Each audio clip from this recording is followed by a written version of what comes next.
The second week's contest winner has been drawn, and congratulations to David B. from Calgary, Alberta, who won the Boblov X6 Action Cam kit. Stay tuned for the next contest starting tomorrow.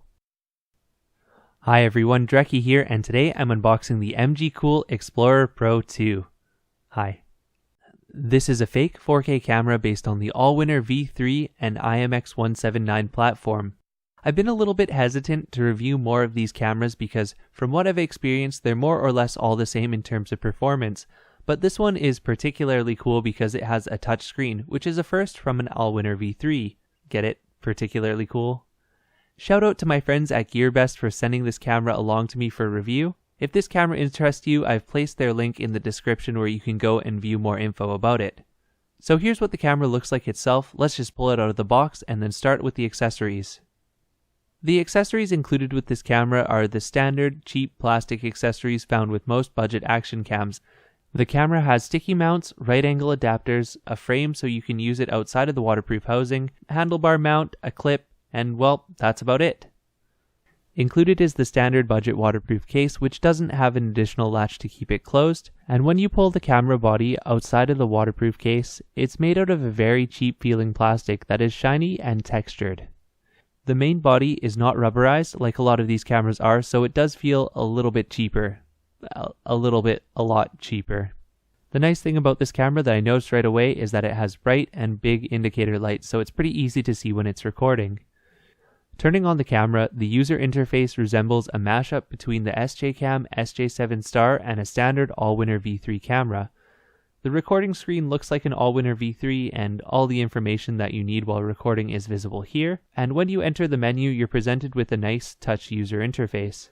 I noticed immediately that the menu does not smoothly scroll, it instead jumps per page when you scroll up or down.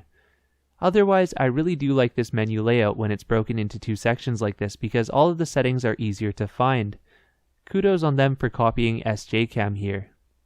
So remember when I said all of these Allwinner V3 cameras are more or less the same? Well, taking a look at video quality, you can see what I mean. 1080p 60 looks like somebody has upsized from 720p, and 1080p 30 is actually okay. If you do happen to buy one of these cameras, just note that its best resolutions are 2.7K 30, 1080p 30, and 720p 60.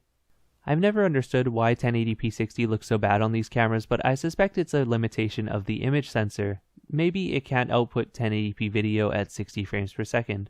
I'm not really sure. The processor seems to be able to handle it though, because other V3 based cameras that are based on the OmniVision sensor are able to do real 1080p 60. Otherwise, everything is more or less what you'd expect from an Allwinner V3 camera. The 1080p 30 is decent, the color balance is decent, the photos are, well, not super high resolution. It's funny that MGCool said that this camera was based on another processor when that's clearly not the case. It's also funny that they put a lot of advertising into their so-called shark eye lens when the camera can't even resolve enough detail for that to be useful. So if you made it this far, it's time for my honest recommendation. Do you remember a couple months back when I unboxed the $30 camera, the Firefly F60? Well, other than the touchscreen, that camera is more or less the same in terms of video quality and photo quality, so I'd highly recommend going for that one and investing in some good mounts instead of this camera. Or of course, if you're already spending around $60 to $70, maybe you should take a look at the Firefly 8S, which is usually around $100. It includes the full accessory kit, has real 4K, real 12 megapixel photos, and does a significantly better job because it has stabilization. Thanks again to Gearbest for letting me give my honest review on this camera, and if you have any questions, leave them in the description below. Thanks for watching, everyone.